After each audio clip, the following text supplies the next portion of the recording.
Welcome back to the castle. Wanted to continue the conversation that we've been having this week, and that conversation is the Xbox Helix dead on arrival if it doesn't have a disk drive? And while I still believe that is imperative that it does include the disk drive, and would be detrimental to its success, there is some nuance, and you guys have brought some kind of conversation points that I wanted to go over today. So quickly, why do I think that it's so important? And that really centers around preservation. The simple ask is that games be complete the day they launch, not months afterwards, but on the day they launch, that the install files be on the disks at launch, that they do not require online connectivity for authentication or anything like that to install or be played. And if those items are met, then we have true ownership over that access to content. And we can access it later on, well after these companies change ownership or go out of business, or launchers go offline, or accounts get banned, or whatever in the heck happens to your digital presence. But we are headed towards an all-digital future, and that seems very clear. Why are we heading there? Is it manufactured? Is it natural? These are all questions that exist that, frankly, we don't have all of the answers for. But we are headed that direction. So how can we embrace it, and what can we do about it? Something I saw come up a lot and I hadn't mentioned was GOG. So GOG is good old games. They're a Steam competitor. I think it's fair to characterize them that way. They sell games without DRM, which is digital rights management. And what that means for us is we're essentially getting close to what I described here as true ownership. You can download the full install file. You can run it without the GOG launcher. You can back the game up to your hard drive or any archive that you have. And it'll run offline forever. Even if GOG disappears, that file that you purchased is your access key to that content. Steam, on the other hand, is the more kind of contemporary model where you're buying a license in maybe a truer sense. It's tied to your Steam account. Most games do require authentication. There is an avenue for offline play, but it's got caveats, and it basically says it doesn't always work or might not work at all for your library. And so that's very restrictive, and there are some natural concerns over, well, what happens if Valve, Steam shut down, or the ownership rights to these games change hands, or any number of things happen. What if your account gets banned and you've sunk thousands of dollars into your Steam library? Like, what do you do? And the same applies for Nintendo, Sony, and Microsoft. Like, what happens in these cases, right? So those are kind of the two options for digital. But I also wanted to talk about, like, is it inevitable that we're going this direction? And just give you a little bit of background from the Castlemania perspective, and what we've seen firsthand.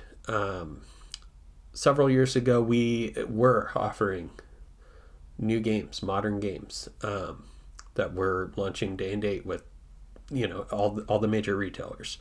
And we were doing that because we had a relationship with a company called Ingram Entertainment. In September 2023, and by the way, Ingram was the largest U.S. distributor for physical media, games, movies, music.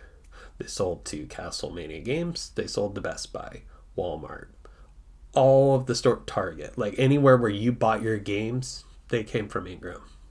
They're the master distributor for physical media for all of the companies, Sony, Nintendo, and Microsoft. And they announced in September 2023 that the costs were exceeding sales. And they announced a structured, like, 1 year heads up where we're going to end distribution. This is this is an unavoidable truth, right? So I'll give you an example. What was true at the time? You'd get a game, sells for $59.99. Our cost, going off memory, I think it was something like $52.70. So, Amazon's shipping these things for free somehow to Prime members. And, you've got other stores. You can just walk in and get them, so on and so forth. Makes it difficult for e-commerce stores to compete. A lot of times it was a loss leader. You would carry that so that somebody would potentially buy something else or find your store for that reason. But it was a tough business to be in, and one that I questioned often. So how sustainable was that? An all-digital feature, while it never brought down the costs of the digital game, was that supporting or offsetting the costs that should have been raised on the physical side?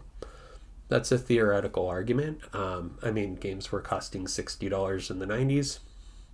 They're costing $60 in the early 2020s. So that there's something there, right? The other example, part of why I think what's going on is, do these companies really want you to own these games? That's a fair question. Because they could do all of the things we've talked about with GOG, what they're doing. They could just do that. Microsoft is the largest developer and publisher on the planet. They could decide to give you true ownership over your digital copy, but they're intentionally not.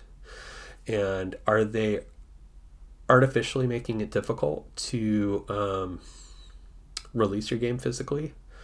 How would they do that? Well, they could put minimum order quantity requirements that don't make sense, that didn't used to be as high.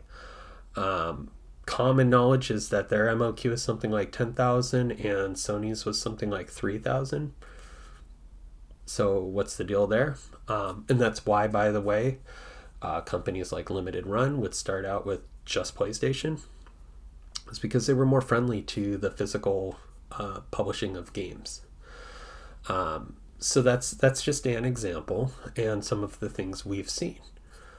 But how is digital good for gaming? There are some obvious ones, and I would say that the biggest is that it lowered the that same barrier of entry for companies that are bootstrapping and starting up their own thing. So games like Stardew Valley, games like Shovel Knight, they were able to break through in a cost-prohibitive environment because they were able to go direct to customer digitally, and their games, stood on their own merits. The other is that games release worldwide. Access, no matter what country you live in, is the same. And so that wasn't always true when we were moving physical product around the world. So is an all-digital future inevitable? Possibly. Can we do it better than we're doing now? Absolutely. I think I've outlined some good examples of how and exactly why we should. But again, this is a conversation. So I'm looking forward to hearing more from you and what your thoughts are, what you've seen, and what you think we should do about it.